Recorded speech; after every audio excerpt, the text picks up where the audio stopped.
Green card అనే cinema మా director రంస్ గారు 80% అమెరికాలో తీశాడు. న్యూయార్క్ నగరం కానీ మంచి కాస్ట్లీ లొకేషన్స్, ఇంతవరకు ఎవరూ షూట్ చేసిన లొకేషన్స్లో ఈ సినిమాని చేశాడు. ఎందుకంటే మన వాళ్ళు అక్కడ పడే కష్టాలు చక్కటి ఫ్యామిలీ కథగా జోడించి దీన్ని, ఇందులో అన్ని ఫ్యామిలీ అంశాలు, కామెడీ అన్నీ జోడించి టోటల్గా ఏం చెప్తాడంటే, we love America but we hate guns.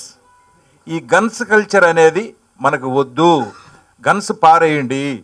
ఇవాళ ఎక్కడ చూసినా మనం వింటున్నాం, వాడు గన్తో కాల్ చేశాడు, వీడు గన్తో కాల్ చేశాడు. అది నెమ్మదిగా మన ఇండియాలో కూడా వస్తుంది.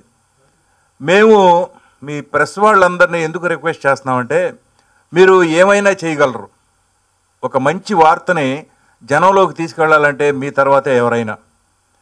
అలాగే ఒక ఫ్లాప్ అయిన సినిమాని కూడా హిట్ చేయగల శక్తి మీ ఉంది, మీకున్న పవర్ అటువంటిది. మీరు చెబితే జనం వింటారు. మీ రివ్యూలు చూసి సినిమాకి వెళ్ళే జనం చాలామంది ఉన్నారు. అందుకని అమెరికాలో మన వాళ్ళు పడే కష్టాలు, ఈ గన్ కల్చర్ ఎందుకు వద్దంటున్నారు అనేది చాలా చక్కగా చెప్పాడు ఈయన. ఆ స్లోగనే we love America but we hate guns. ఈ గన్స్ కల్చర్ వద్దు మనకి. ఈ గన్స్ని రిమూవ్ చేసేయండి. గన్స్ అక్కడ 10 రూపాయలు పెడితే గన్ వస్తుంది. ఎవరినైనా కాల్ చేయొచ్చు. ఎందుకు కాలుస్తున్నాడని అడగడానికి ఛాన్స్ లేదు. మన ఇంట్లో మన షాపులోనో పని చేసుకుంటుంటే వాడు వచ్చి గన్ పెట్టి కాల్ చేస్తాడు, అక్కడ ఉన్న డబ్బు గిబ్బు అన్నీ తీసుకెళ్ళిపోతాడు. బట్ ఈ కల్చర్ వద్దు, మారండి. ఇది చూసి కొంతమంది అయినా మారితే మన డైరెక్టర్ రంస్ గారి జన్మ ధన్యమైనట్టే. కొంతమంది అయినా, అందరినీ మార్చలేం మనం, బట్ స్లోగా మారుతుంది. అక్కడ కూడా మారుతుంది, గన్ కల్చర్ పోతుంది. అక్కడ మరీ అన్యాయం ఏంటంటే, ఒక చిన్నపిల్లాడు 12 ఏళ్ళాడు స్కూల్లోకి వెళ్ళి ఓ 10-15 మందిని కాల్ చేస్తాడు. ఎందుకు కాలుస్తాడో తెలియదు, ఇంట్లో నుంచి గన్ తీసుకెళ్ళిపోతాడు. ఆ గన్ అందకుండా చేయాలి అన్నది పెద్దవాళ్ళకు ఉండాలి. వాళ్ళకు కూడా ఆ జ్ఞానం లేదు. వాళ్ళు కూడా రూపాయి పావుల గన్ కొనుక్కొస్తారు, ఇంట్లో పడేస్తారు. అక్కడ ఏది కావాలన్నా దొరుకుతుంది. అందుకని కొంతమంది అయినా కళ్ళు తెరుస్తారు, ఈ హత్యలు ఆగుతాయి, ఈ గన్ కల్చర్ పోతుంది అనే ఉద్దేశం, మంచి సదుద్దేశంతో రంస్ గారు ఈ గ్రీన్ కార్డ్ అనే సినిమా తీశారు. ఈ గ్రీన్ కార్డ్ అనేది ఒక అమెరికాలోనే ఉంటుంది. మనకి ఏ కార్డులు లేవు. మన కార్డు మనం పట్టుకుని పోతూ ఉంటాం, ఎక్కడికైనా వెళ్తాం. అక్కడ అలా కాదు, గ్రీన్ కార్డు ఉంటేనే అమెరికాలోకి ఎంట్రీ, లేకపోతే లేదు, రానివ్వరు. ఇవన్నీ చక్కటి కథగా మలిచి ఫ్యామిలీ ఎంటర్టైనర్గా, సెంటిమెంటు, ఇందులో సెంటిమెంట్ బాగా ఉంది, బాగా వర్కౌట్ అయింది. పిల్లలు ఒక మనకి చెప్పకుండానే ఉద్యోగాల వేట అని అమెరికాకి వెళ్ళిపోతున్నారు. ఇవాళ ప్రతి ఆల్టర్నేట్ హౌస్లోనూ ఒకళ్ళు అమెరికాలో ఉన్నారు. వెళ్ళి ఇక్కడ తల్లిదండ్రులను మర్చిపోతున్నారు. తల్లిదండ్రులు ఇక్కడ ఊళ్ళల్లో మగ్గిపోతున్నారు. వాళ్ళు ఏదో డబ్బులు పంపుతారనే ఆశతో ఆ డబ్బులు పెట్టి ఇక్కడ జీవిస్తున్నారు. కానీ ఏది జరిగినా ఈ బాధలన్నీ చక్కగా డిస్కస్ చేశారు మన రంస్ గారు ఈ సినిమాలో. అందుకని ఈ గ్రీన్ కార్డ్ని మీరు తప్పకుండా ప్రమోట్ చేయాలి. ప్రమోట్ చేసి అందరూ చూసేటట్టు మీరు మంచి రివ్యూలు రాసి, ఎందుకంటే మీ అందరికీ నచ్చే సినిమా ఇది. ఆ విధంగానే తీశాడు ఆయన. మంచి కాస్ట్లీ లొకేషన్స్లో తీశాడు, ఎవరూ తీయని లొకేషన్స్లో. న్యూయార్క్ అంతా ఎక్స్ప్లాయిట్ చేశాడు. ఇప్పుడు ఈ గన్ కల్చర్ పోవాలని ఒక 10 ఫీట్ గన్ను తయారు చేసి ఒక జీప్ మీద ఎక్కించి మొత్తం ఆంధ్రప్రదేశ్ అంతా తిప్పుతున్నాడు. తెలంగాణ, ఆంధ్రప్రదేశ్ అన్ని కాలేజీలు, అన్ని రోడ్లు, అన్ని సినిమా హాల్స్ తిప్పి మొత్తం అందరికీ ఈ గన్స్ వద్దు అనే స్లోగన్ని చెప్పి ఆఖరికి తీసుకొచ్చి మన హుస్సేన్ సాగర్లో ఆ గన్ను నిమజ్జనం చేస్తున్నాడు ఈయన. ఇంత మంచి ఉద్దేశంతో ఈ మంచి పని చేస్తున్న రంస్ గారిని నేను మనస్ఫూర్తిగా అభినందిస్తున్నాను. మీరందరూ కూడా అభినందించాలి. అభినందించి ఆయన్ని ఎంకరేజ్ చేస్తారని నమ్ముతూ నేను సెలవు తీసుకుంటున్నాను. నమస్తే. చిన్న వర్క్ స్టార్ట్ చేశాను గ్యాస్ స్టేషన్లో. ఒకడు వచ్చి హ్యాండ్స్ అప్, గన్ పెట్టాడు, హ్యాండ్స్ అప్ అన్నాడు. ఏంటి వాడికి కావాల్సింది $200-300. ఆ రోజు మనసులో అనుకున్న మాట, ఇండియాలో అప్పు చేసైనా బతికేవాడిని, ఇక్కడికి వచ్చి హ్యాండ్స్ అప్ చేసి ఎంత ఆయన బతుకు అంటే హ్యాండ్స్ అప్ చేసాక కూడా బతుకున్నాను. నా లక్ ఏంటంటే చాలామంది హ్యాండ్స్ అప్ తర్వాత పోయారు. అప్పుతో ఇక్కడ అందరూ, అంటే నేను ప్రాస కలిసిందని వాడట్లేదు, ఇండియాలో అదే అలాగే సింపుల్గా నన్ను ఫ్రెండ్స్ అడుగుతుంటారు, ఇండియాకి అమెరికాకి తేడా ఏంట్రా. ఇక్కడే చిన్న పదం అండి, అంటే స్పెల్లింగ్ మిస్టేక్ లాగా ఉంటుంది. ఇక్కడ కామన్ మ్యాన్ అంటారు, ఇండియాలో మనని కామన్ మ్యాన్ అంటారు, అక్కడ కమాన్ మ్యాన్ అంటారు.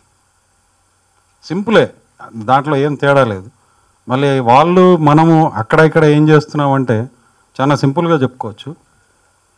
బెడ్లో 8 గంటలు, షెడ్లో 1 గంట, అది కార్తో. అవసరమైన వాకింగ్కి 1 గంట, అనవసరమైన టాకింగ్కి 1 గంట. ఈటింగ్ 2 గంటలు, మీటింగ్ 2 గంటలు, కారులో 2 గంటలు, బార్లో 2 గంటలు, ఇంట్లో ఉన్న నల్లలతో 1 గంట, బాత్రూంలో ఉన్న నల్లలతో 1 గంట, ఇంట్లో ఉన్న పిల్లలతో 1 గంట, టీవీతో 1 గంట, బీబీతో 1 గంట. మిగిలింది ఏంటంట? కామన్ మ్యాన్ అయినా కమాన్ మ్యాన్ అయినా వాళ్ళు చేసేది ఇదే అని నేను అంటుంటా. సింపుల్గా అంటే ఏం చెప్పగలిగారు సినిమాలో అంటే ఒక చిన్న టైం ఎక్కువ లేదు. ఒకరోజు గ్యాస్ స్టేషన్లో ఉన్నాను, ఇండియన్ ఫ్రెండ్స్తో మాట్లాడుతున్నాను నేను ఫోన్లో. అమెరికన్ వచ్చాడు, ఒక 60 years అతను.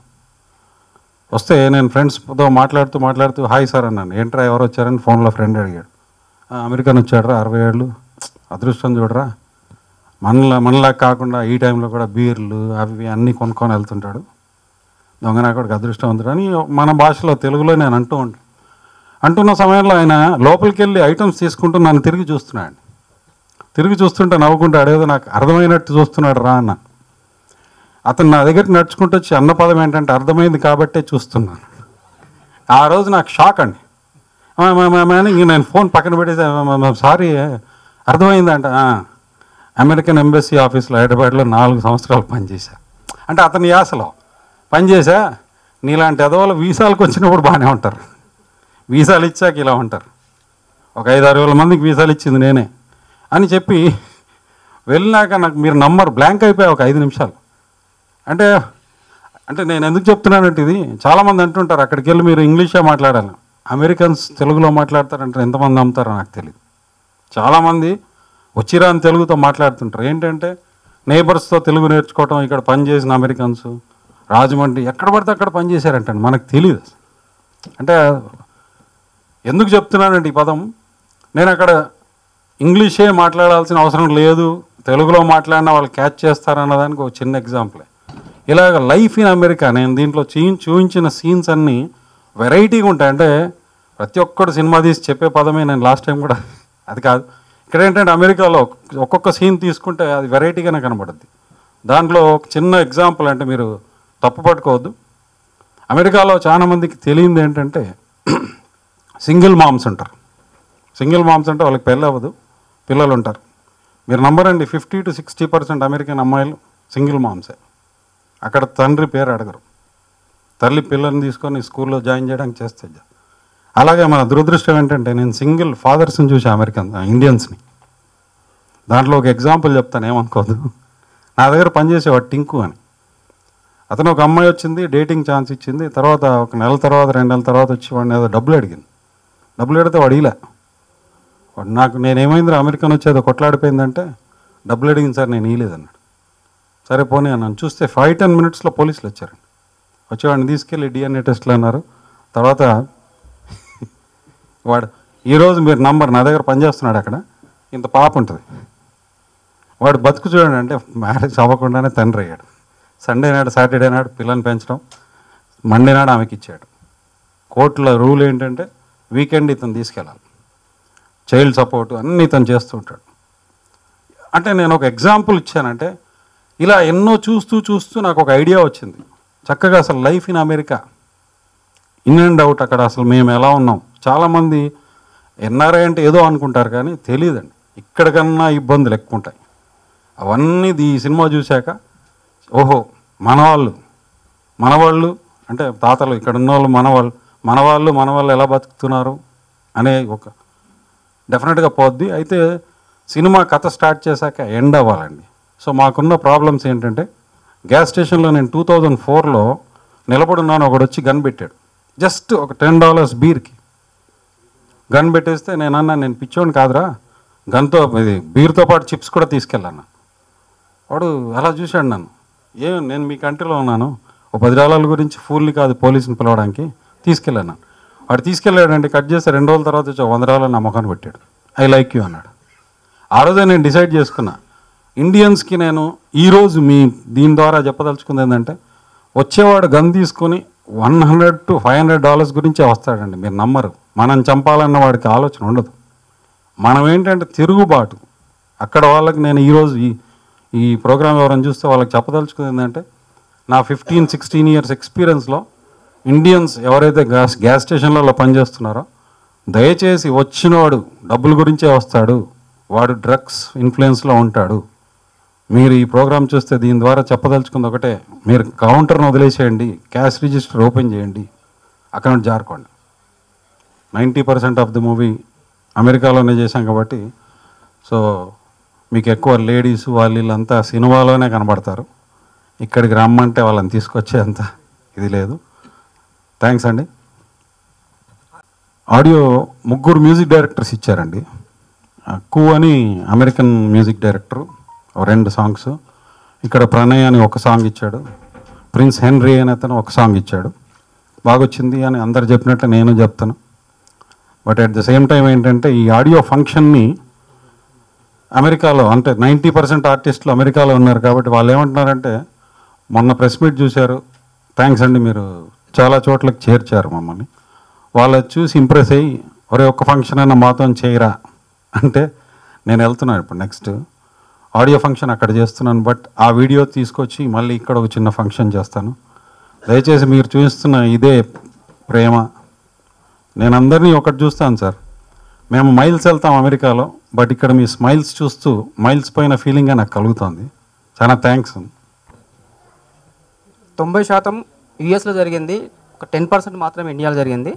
ఫస్ట్ ఆఫ్ ఆల్ నాకు ఈ చిన్న సినిమాలో, ఈ చిత్రంలో నాకు ఇచ్చిన చిన్న అవకాశానికి నా వంతుగా మా డైరెక్టర్ గారికి కృతజ్ఞతలు తెలియజేస్తున్నాను. ఎందుకంటే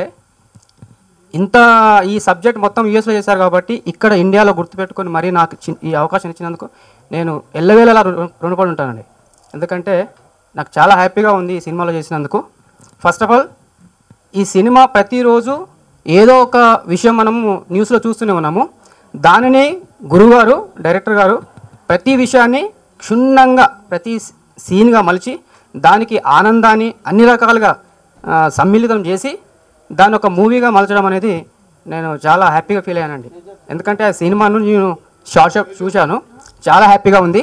ఓ లింగో నా లింగో నా శంభులింగా, ఇదొక పల్లవి. దాంట్లో అల్లల్ల నేరల్లా అమెరికా కథ చెబుతా వినరా బిడ్డో,